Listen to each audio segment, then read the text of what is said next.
1995 సంక్షోభం, ఆ తర్వాత చంద్రబాబు నాయుడు గారి చేతిలోకి పార్టీ రావటం, ఆ తర్వాత కొంతమంది అయితే ఎంతో కాలం నడపలేడు చంద్రబాబు, ఇది అయిపోతుంది పార్టీ, ఇక కాలగర్భంలో కలిసిపోతుంది. ఎన్టీఆర్ వెళ్ళిపోవడం అంటేనే పార్టీ వెళ్ళిపోవడం, ఎన్టీఆర్తోనే పార్టీ అస్తమయం అని చెప్పేసి మాట్లాడిన మాటలు కూడా ఉన్నాయి.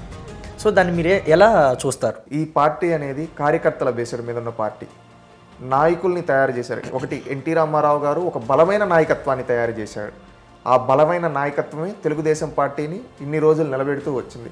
దానికి తగ్గట్టుగా ఆ రోజు చంద్రబాబు నాయుడు గారి ఆలోచనలు, చంద్రబాబు నాయుడు గారి విధానాలు, చంద్రబాబు నాయుడు గారికి ఎన్టీఆర్ గారి పైన ఉన్న గౌరవం ఇన్ని రోజులు నిలబెట్టింది. ఈరోజు చూసుకుంటే చంద్రబాబు నాయుడు గారు ఎన్టీ రామారావు గారి తర్వాత పార్టీ పగ్గాలు చేపట్టడం కావచ్చు, ప్రభుత్వంలో పగ్గాలు చేపట్టిన తర్వాత ఆయన ఆశయాల కోసం, ఆయన ఆలోచనల కోసం నిరంతరం పనిచేస్తూ వెళ్ళారు. ఎన్నో సంక్షోభాలను చూసింది తెలుగుదేశం పార్టీ. ఒక సంక్షోభం అని కాదు, ఏంటంటే ఆలోచనలు, విధానాలు. ఎందుకంటే ఎప్పుడు క్రమశిక్షణ, ఆ క్రమశిక్షణే మనల్ని, ఇప్పుడు ఎవరన్నా కూడా అంటూ ఉంటారు కదా సమాజంలో, మీరు క్రమశిక్షణగా ఉంటే గెలుపోవటంతో సంబంధం లేకుండా మీరు ఉండగలుగుతారు అని చెప్పి, ఆ విధంగా మీరు సస్టైన్ అవుతారు అని చెప్పి, ఆ విధంగా క్రమశిక్షణ అనేది తెలుగుదేశం పార్టీని ఇన్ని రోజులు నిలబెట్టింది. చంద్రబాబు నాయుడు గారేమి ఒక సాధారణ వ్యక్తి కాదు, ఒక అపర చాణుక్యుడు, ఈ దేశ రాజకీయాలను శాసించిన వ్యక్తి. 1996లో ఆయనకి ప్రధానమంత్రి అయ్యే అవకాశం వచ్చింది. కానీ ఈ తెలుగు జాతి కోసం ప్రధానమంత్రి పదవద్దు, నేను ఈ తెలుగు రాష్ట్రాల అభివృద్ధి కోసం పనిచేస్తాను, ఈ తెలుగు నేల అభివృద్ధి కోసమే నా జీవితం అని చెప్పి ఆ రోజు పనిచేయడం జరిగింది. ఆ 1996లో కింగ్ మేకర్స్గా యునైటెడ్ ఫ్రంట్లో దేవేగౌడ గారిని, ఐకే గుజరాల్ గారిని ప్రధానమంత్రులుగా చేశాం. ఆ తర్వాత అటల్ బిహారీ వాజ్పేయి గారి ప్రభుత్వంలో కింగ్ మేకర్స్గా పనిచేసాం. ఎప్పుడు పనిచేసినా ఈ దేశ ప్రయోజనాల కోసం, రాష్ట్ర ప్రయోజనాల కోసం పనిచేస్తాం. మేము చేసిన మంచి మమ్మల్ని కాపాడుతూ ఇన్నేళ్ళు వచ్చింది. ఈరోజు మేము చేసిన మంచి పనుల గురించి కూడా చెప్పుకోవాలి. నాడు ఎన్టీ రామారావు గారి కాడ నుంచి నేను లోకేష్ గారి వరకు ప్రతి ఒక్క పని మనం చెప్పుకుంటూ పోతే ఎన్నో పనులు ఉన్నాయండి. ఒకటి ఒక్కొక్క రంగం వారీగా మనం చెప్పాల్సిన బాధ్యత, నేటి తరం తెలుసుకోవాల్సిన అవసరం కూడా ఉంది. తెలుగుదేశం పార్టీ ఎంత విలువలతో పనిచేసింది, ఏ విధమైన ఆలోచనలతో పనిచేసింది అనేది ప్రతి ఒక్కరూ మనం తెలుసుకోవాలి. ఈరోజు మహిళలుకి ఏ విధమైన ఈ సమాజంలో ఒక ప్రాధాన్యత కల్పించడంలో 4 దశాబ్దాల క్రితమే ఆలోచించింది తెలుగుదేశం. ఈరోజు దేశమంతా ఇంప్లిమెంట్ అయ్యే పథకాలకి ఆనాడే పునాదులు వేసింది తెలుగుదేశం పార్టీ. దాంట్లో కొన్ని చెప్పదలుచుకున్నానండి. మహిళలకు ఆస్తిలో సమాన హక్కు. ఒకప్పుడు ఏంటంటే అత్తగారింటి దయాదాక్షిణ్యాల మీద మాత్రమే బతికేవాళ్ళ, అలాంటి వాళ్ళకి ఆస్తిలో, ఆడబిడ్డకి పుట్టినింటి నుంచి ఆస్తిలో సమాన హక్కు కల్పించాలని తలచిన వ్యక్తి ఎన్టీ రామారావు. ఆ రోజు హిందూ వారసత్వ చట్టంలో మార్పులు తీసుకొని వచ్చి ఆస్తిలో సమాన హక్కు తన ఇంటి నుంచే మొదలుపెట్టి రాష్ట్రం అంతా ఇంప్లిమెంట్ చేయడం జరిగింది. ఆ రోజు హక్కు చేయడం జరిగింది. అదేవిధంగా మహిళలు అంటే ఇంటికి మాత్రమే పరిమితం, వాళ్ళు చదువుకోవాలని వాళ్ళ కోసం ఒక ప్రత్యేక విశ్వవిద్యాలయాన్ని పెట్టింది, పద్మావతి మహిళా విశ్వవిద్యాలయాన్ని తెలుగుదేశం పార్టీ. మళ్ళీ ఆ తర్వాత దీన్ని అడ్వాన్స్డ్గా మనం చూసుకుంటే బహిళలకి ఉద్యోగాల్లో, కాలేజీల్లో రిజర్వేషన్ 33% కల్పించింది తెలుగుదేశం పార్టీ. మళ్ళీ మీరు చూసుకున్నట్లయితే ఈరోజు బస్సుల్లో కండక్టర్లుగా మహిళలు ఉంటారు. ఆ పాలసీని ఆ రోజు 1996లో తీసుకొని వచ్చింది తెలుగుదేశం పార్టీ, చంద్రబాబు నాయుడు గారు. మహిళల్ని డ్వాక్రా ద్వారా, వాళ్ళ స్వయం సహాయక సంఘాల్లో వాళ్ళని పెట్టి వాళ్ళ ద్వారా ఈ విధంగా మీరు చేయొచ్చు, మీరు ప్రోడక్ట్స్ తయారు చేస్తే అవుటికి బ్రాండింగ్ స్టేట్ గవర్నమెంట్ కల్పిస్తుంది అనే ఆలోచనలతో చేయడం జరిగింది. మళ్ళీ ఆ తర్వాత ప్రతి ఒక్కరిని మహిళల కోసం బడికొస్తా పథకం ద్వారా ఆ రోజు సైకిళ్ళు ఇవ్వడం కావచ్చు, ఇలాంటి ఎన్నో పథకాలు పెట్టారు. మీరు చూసుకుంటే ఆనాడు 1982 నుంచి ఈరోజు 2026 వరకు ఒక రీఫార్మ్స్ అనేది మనం గమనించాలి. మహిళలకి ఒకప్పుడు ఇంట్లో నుంచి బయటికి రాని రోజుల్లో వాళ్ళని పిలిపించి చదువుకోమని చెప్పి పాఠశాలలు పెట్టించి వాళ్ళకి చదువులు, మహిళల యొక్క చదువు గురించి ప్రోత్సహించింది. మహిళలకు ఆస్తులో సమాన హక్కు కల్పించింది. ఈరోజు అవి దేశమంతా ఇంప్లిమెంట్ అయ్యాయి. మహిళలకు ఆస్తులో సమాన హక్కు ఈరోజు దేశమంతా దానికి పునాదేశం తొలి పార్టీ దేశంలో తెలుగుదేశం పార్టీ, ఎన్టీ రామారావు గారు. మహిళలకు రిజర్వేషన్ ఈరోజు 33% గురించి మాట్లాడుతున్నాం పార్లమెంట్ ఎలక్షన్లో. అది కాలేజీల్లో, ఉద్యోగాల్లో ఆ రోజే కల్పించారు చంద్రబాబు నాయుడు గారు. అదేవిధంగా మహిళలకి స్థానిక సంస్థల్లో 10% రిజర్వేషన్ నాడు ఎన్టీ రామారావు గారు తెలుగుదేశం పార్టీ కల్పించింది.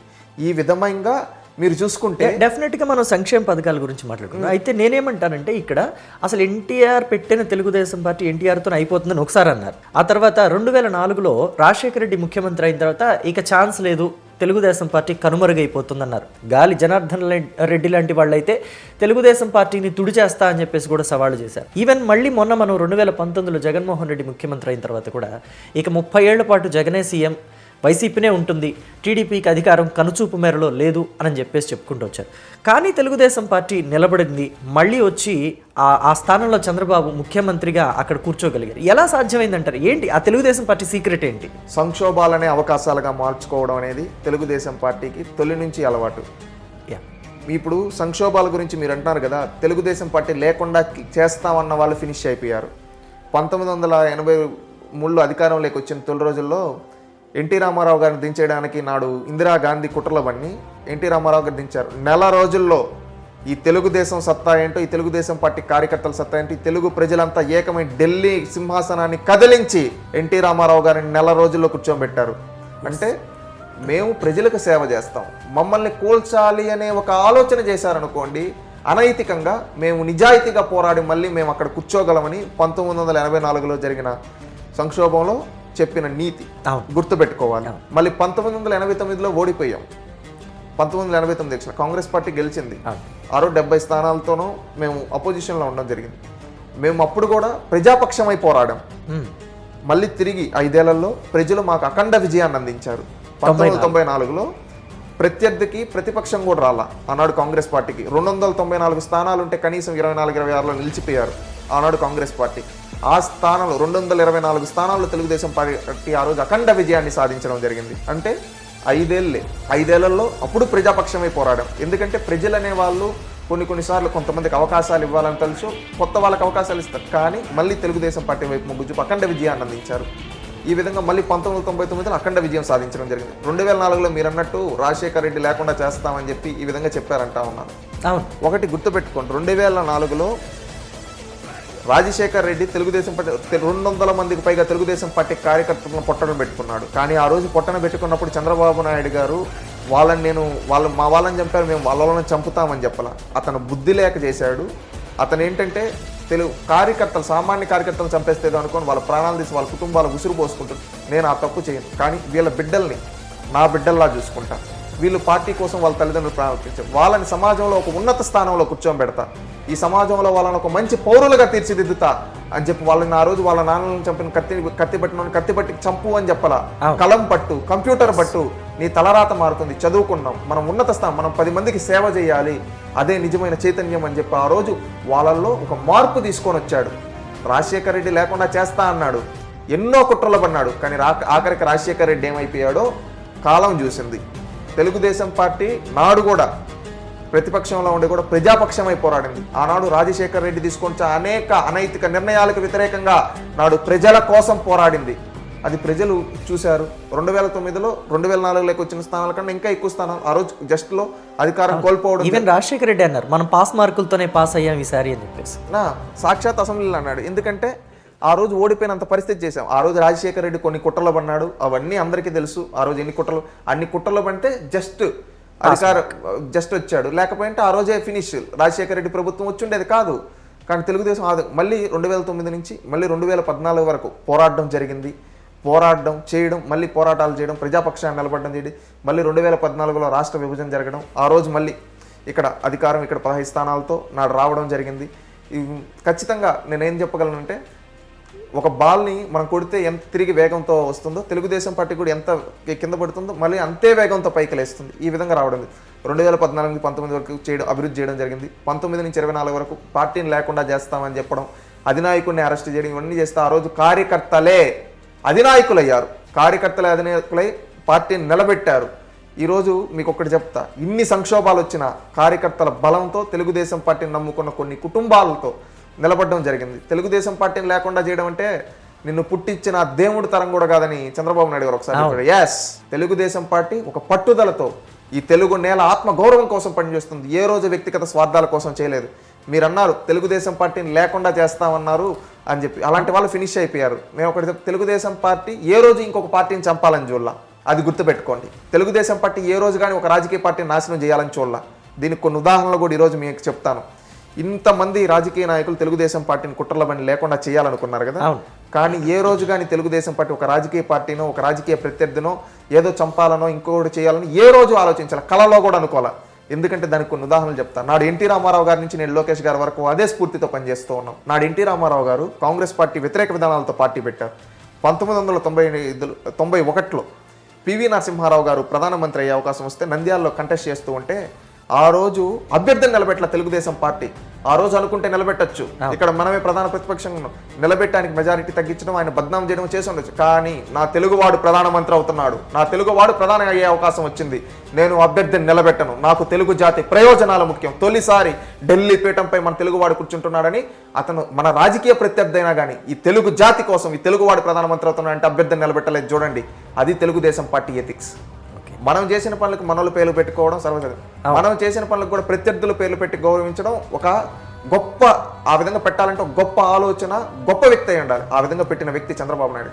ఈరోజు కోట్ల విజయభాస్కర్ రెడ్డి ఇండోర్ స్టేడియం ఉంది హైదరాబాద్లో. ఎవరు కట్టింది? చంద్రబాబు నాయుడు గారు కట్టారు. కానీ కోట్ల విజయభాస్కర్ రెడ్డి గారు కాంగ్రెస్ పార్టీ ముఖ్యమంత్రిగా చేశారు. అలాంటి నిర్ణయాలు ఎందుకు తీసుకున్నారంటారు చంద్రబాబు? మర్రి చెన్నారెడ్డి గారు హెచ్ఆర్డీఏ ఎవరిపైన పెట్టారు, కాసు బ్రహ్మానంద రెడ్డి గారు, జలగం వెంగళరావు గారు, కృష్ణకాంత్, వీళ్ళంతా కాంగ్రెస్ పార్టీ వ్యక్తులు. కాంగ్రెస్ పార్టీ వ్యక్తులు ఈ విధంగా పెట్టడం అంటే వాళ్ళు ఒకప్పుడు ఈ రాష్ట్రానికి ముఖ్యమంత్రిగా చేశారు, వాళ్ళు ఉన్న పదవుల్లో వాళ్ళు ఆ రోజు సేవ. అలాంటి వాళ్ళ పేర్లు మనం పెట్టాలి, భవిష్యత్ తరాలకు తెలియాలి. ఈరోజు మనం కట్టుండొచ్చు, అది శాశ్వతం, కానీ వాళ్ళ పేర్లు కూడా పెట్టి వాళ్ళకు కూడా గుర్తుగా చిహ్నంగా ఉండాలి. వాళ్ళు కూడా ఒకప్పుడు ముఖ్యమంత్రి స్థానాల్లో వాళ్ళు అనుకున్న దాంట్లో వాళ్ళు సేవ చేశారు అనే ఉద్దేశంతో వాళ్ళకి తగిన విధంగా వాళ్ళు సేవ చేశారు అని చెప్పి అలాంటి వ్యక్తులు పేర్లు పెట్టి గౌరవించారు. అంటే మేము రాజకీయాన్ని రాజకీయంగానే చేస్తాం. చంద్రబాబు నాయుడు గారు ఇప్పుడు రాజకీయం ఎన్నికల వరకు మాత్రమే, ఆ తర్వాత ప్రభుత్వంలో అందరూ భాగమే, పార్టీలు ఉండవు. ఈ రోజు తెలుగుదేశం పార్టీ కట్టించుండొచ్చు, కానీ ఒకప్పుడు ప్రభుత్వంలో వాళ్ళు ముఖ్యమంత్రులుగా చేశారు, అలాంటి వాళ్ళు గుర్తుగా పెట్టాలని ఆ విధంగా రాజకీయ ప్రత్యర్థులను గౌరవించాం. ఏ రోజు కానీ మేము పదవుల కోసం పనిచేయాలా, ఏ రోజు కానీ మేము కట్టిన క్రెడిట్ చోరీలు చేయాలా, ప్రజల కోసం మేము చేసింది, మేము కట్టిన ఒకటి కూడా రాజకీయ ప్రత్యర్థుల పేరు పెట్టాము. చూడండి, అది మా గొప్పతనం. ఇంకొకటి మీకు ఒక ఇన్సిడెంట్ కూడా చెప్తా. ప్రాంతీయ పార్టీ అంటే కేంద్రంలో కొలినేషన్ గవర్నమెంట్లో ఉండేప్పుడు చాలా డిమాండ్స్ చేస్తుంది పదవుల కోసం. తెలుగుదేశం పార్టీ ఏ రోజు డిమాండ్ చేయాల. మీకు కొన్ని ఉదాహరణలు చెప్తాను. 1989లో నేషనల్ ఫ్రంట్ ఎన్టీ రామారావు గారు కన్వీనర్గా ఉన్నారు. ఆ రోజుల్లో ప్రధానమంత్రిని శాసించాం. 1996లో యునైటెడ్ ఫ్రంట్, అప్పుడు ప్రధానమంత్రి అయ్యే అవకాశం వచ్చినా మేము తీసుకోలేదు. ఆయన్ని చంద్రబాబు నాయుడు గారు తీసుకోలేదు. హెచ్డి గౌడ, ఎవరైతే హెచ్డి దేవేగౌడ, ఐకే గుజరాల్ని పెట్టాం. 98లో ఒక సంఘటన, అటల్ బిహారీ వాజ్పేయి గారి ప్రభుత్వం ఫస్ట్ టైం 1996లో 16 రోజులు పడిపోతే 13 నెలల్లో పడిపోయింది 98లో. మళ్ళీ అప్పుడు ఎన్నికలు జరిగినప్పుడు తెలుగుదేశం పార్టీ మీరు అక్కడ గవర్నమెంట్ ఎందుకు గెలిపోయింది, జయలలిత గారికి అటల్ బిహారీ వాజ్పేయి గారితో పర్సనల్ క్లాష్ వచ్చి ఆ రోజు ప్రభుత్వం 1999లో ఎన్డీఏ కన్వీనర్గా చంద్రబాబు నాయుడు గారు ఉండి ఆ రోజు ప్రభుత్వాన్ని ఆ రోజు 8 కేంద్ర మంత్రి పదవులు తీసుకోమన్నారు.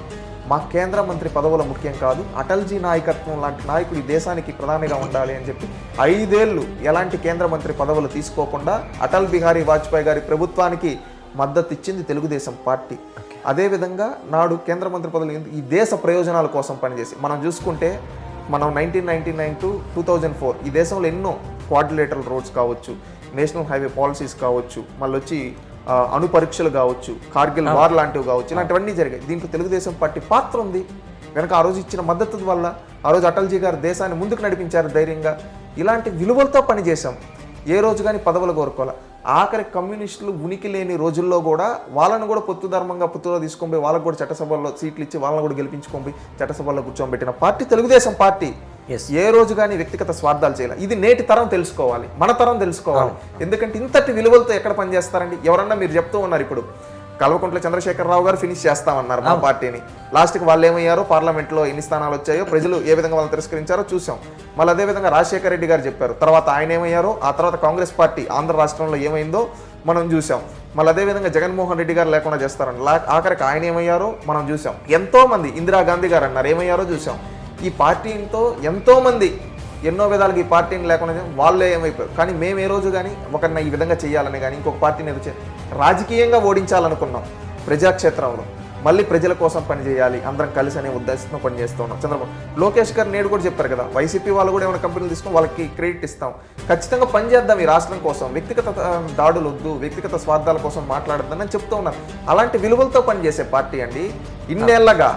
ఇన్నేళ్ళు ఎన్నో సంక్షోభాలను చూసాం. ఎక్కడ కానీ మేము సంక్షోభాలను తట్టుకొని ముందుకొచ్చి నిలబడి 10 మందికి చేయూతనిచ్చాం, 10 మంది ప్రజాస్వామ్య పరిడ వెళ్ళాలని కోరుకున్నాం. ఏ రోజు కానీ మా వ్యక్తిగత ప్రయోజనాల కోసం పనిచేయలేదు, వ్యక్తిగత పదవుల కోసం ఈ రాష్ట్ర ప్రయోజనాలు, ఈ తెలుగు జాతి ప్రయోజనాలు, ఈ దేశ ప్రయోజనాలే ముఖ్యంగా పనిచేసాం.